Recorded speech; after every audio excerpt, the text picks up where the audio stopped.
Y el tema de hoy es la sombra, cómo iluminar nuestros aspectos ocultos. Ya nos está tomando también el libro, mirá qué buena tapa que tiene, es de Alicia Schmoller, lo voy a abrir, ojito. Alicia Schmoller es psicóloga, desde el año 1977 estuvo viviendo en Nueva York y trabajando allí, donde se especializó en psicología transpersonal. Dirigió también la Escuela de Psicología Transpersonal y bueno, un material muy interesante. Después te voy a decir, ya que en octubre va a venir a dar una charla también, un taller, perdón, sobre la sombra en el amor. Pero bueno, para empezar me gustaría que puedas saber de qué se trata la sombra. Incluso hay gente que le comenté de este tema y me dice, me da un poquito de miedo. No, a no tener miedo. Es un tema que tiene que ver un poco con todo el mundo, nadie queda fuera. ¿Vemos la primera parte de la nota? Y tiende a ser un tema que genera miedo, pero eso se debe a que en general las personas piensan que la sombra, que es la parte de nosotros mismos que tendemos a reprimir porque no es compatible con nuestra imagen consciente, con lo que solemos pensar de nosotros. Entonces la gente piensa que está compuesta por aspectos negativos, que te hacen sentir mala o culpable, entonces tiene como toda una onda de algo con lo cual uno no se quiere meter, ¿verdad? Lo cierto es que son aspectos propios que uno no ve en uno, pero que los ve con frecuencia notable y hasta alarmante en el mundo externo, todas las cosas que te hacen reaccionar, ya sea positiva o negativamente. ¿Por ejemplo? Por ejemplo, suponte que detestás a las personas que son autoritarias, que en general tienen mala prensa las personas autoritarias. Lo cierto es que primer paso o primer punto, las personas autoritarias tienen temor a su debilidad y por eso van por todo el mundo tratando de ganarles a los demás. Sacando pecho. Exacto. Es un mecanismo de compensación para que no se les note su debilidad, su inseguridad. ¿Es parecido a un mecanismo de defensa? Es un mecanismo de defensa, sí. En general, cuando vos ves algo muy marcado en una persona, hay que sospechar, y vas a tener razón cuando lo sospeches, que en su inconsciente encontrás el polo opuesto. Te pasa con los autoritarios, te pasa con los arrogantes, que por lo general son tímidos. O sea, siempre mostramos otras facetas de lo que también somos, que tienen que ver con mecanismos que desarrollamos para proteger aspectos que sentimos muy vulnerables, ¿no? Por ejemplo, hoy en el taller alguien hablaba y decía que era muy pensante. Por lo general, cuando alguien te dice eso, ya sabes que es una persona que siente muchísimo, pero que recurre a su mente para tratar de controlar sus emociones, para no sentirse demasiado vulnerable. Entonces, bueno, la sombra es esto, es lo que no vemos en nosotros, pero nos hace reaccionar en otros. Entonces, ponele, estábamos hablando del autoritarismo.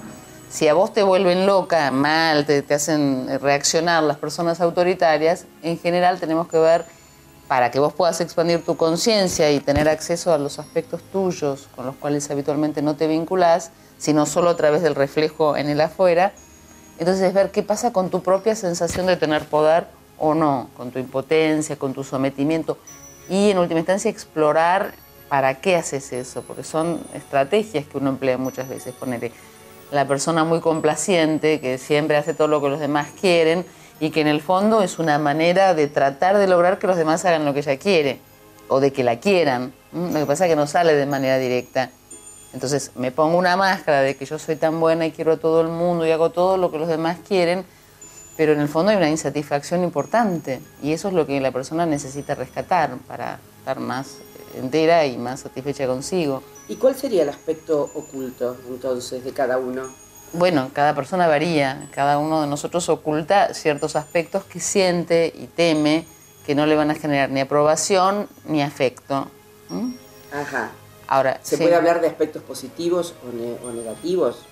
No se puede generalizar, pero bueno, ¿qué serían estos aspectos ocultos? ¿Algo que molesta?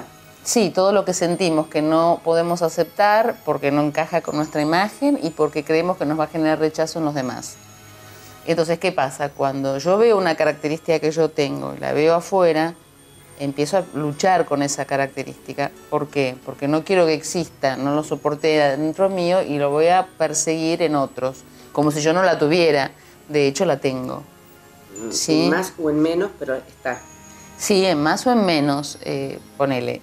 Si yo, por ejemplo, me enojo con las personas egoístas, sí, tengo que ver qué me pasa a mí con mi propio egoísmo.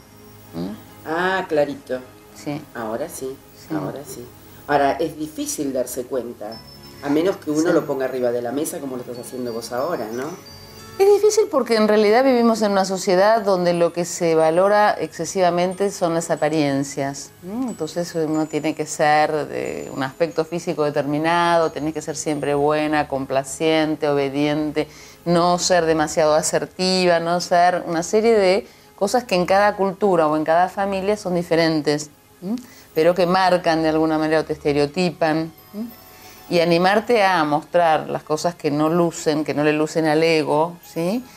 Es un problema. ¿Y esto en qué deriva? Deriva en que tenemos vínculos muy parciales, muy poco auténticos, donde no nos mostramos como verdaderamente somos y después nos sorprendemos porque nos sentimos inseguros en esos vínculos. Lo cierto es que si vos no te podés mostrar como realmente sos en un vínculo, por más que obtengas muchísima aprobación, nunca vas a confiar en esa aprobación porque vos sabés en algún lugar tuyo que está basada en un ocultamiento de características reales. Entonces, por más aprobación que te den, no te sirve de última, porque sabés que lo que están valorando, apreciando o amando es una imagen que vos proyectás. Entonces eso no es inocuo, no te permite ser realmente auténtico y tampoco te permite evolucionar ni cambiar cosas. De hecho, estamos todos aquí para ir afinando el instrumento que somos, ¿no? Para producir melodías súper armoniosas de entrada. Y eso lo vamos aprendiendo, pero hay mucha intolerancia con el aprendizaje. Hay una creencia que tenemos que hacer todo bien y que, ¿viste? Y no es así como resultan las cosas por lo general. Por ahí cuando está una mamá o un papá trabajando con, digamos, enfrentado a su hijo, no enfrentado, sino en los límites, en la educación, en Claro. tratar de que, bueno, si él no se ha descubierto demasiado quién es él, digamos que el chico es que va a ir captando. Los chicos captan y los chicos actúan muchas veces el inconsciente de los padres. Entonces, sí, es un tema, por ejemplo, que actúan la violencia reprimida muchas veces. A ver, que eso me interesó. ¿A ¿Te qué te interesa? referís? ¿La violencia reprimida de quién? De la madre o del padre, digamos, violencia que puede existir en el núcleo familiar, ya sea contra los hijos sobre pretexto de que es disciplina. Entonces esos chicos son los chicos que después van, muerden y patean en el colegio a otros compañeros porque lo que sufren pasivamente se los hacen sufrir a otros activamente. Después de la pausa me gustaría retomar este tema que es ¿Cómo tan no? común hoy, el ¿Cómo tema de la no? violencia. Sí, es un temazo.